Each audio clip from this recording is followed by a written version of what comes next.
Hello mga kananay! Welcome back again and again to my YouTube channel. Ito po yung ating puto guys. Ayan, isasalang ko na din dito at may nakasalang din po dito. Ang steamer ko po ay nagkakasya po dyan ng 65 pieces po na puto with cheese na medium size. Ayan po. Ito po yung nakasalang ko guys at luto na din po ito. Ayan. Ayan, luto na po yan guys. Ayan, lutong-luto na po yan guys. So, isusunod ko din po itong ilagay mamaya. Ayan guys. Ito na po yung ating nalutong puto with cheese guys. Ayan o. Smooth na smooth po yan mga suki loves. Ayan. Puto with cheese. Ayan po. May pasobra po tayo guys. Pwede po kayo mag-order. Salamat po. Ay, Diyos ko. Ano kayang trip ng tita ko, oh?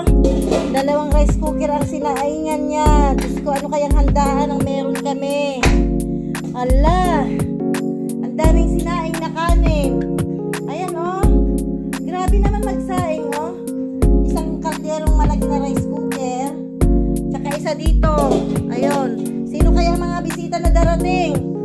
Ang dami niyang sinaing. God, ano ba ito? Nakakapikon.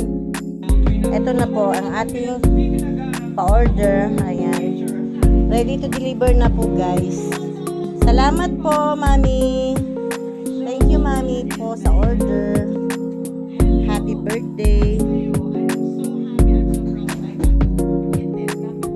Ayan po. Kay Mami Kalokag ang order na ito. Thank you po. Ating chicken adobo, buo po yan na leg quarter para hindi po ako mahirapan sa paggaan natin, pagbibigay. So, isang buo po yan na leg quarter, guys. Ang ating adobo. Ayan. Chicken leg quarter adobo. So, yummy, guys.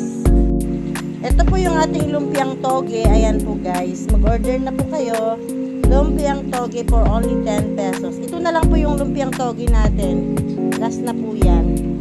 Thank you. Ayun po ang aking mga niluto mga kananay. Salamat sa panunood. Mwah!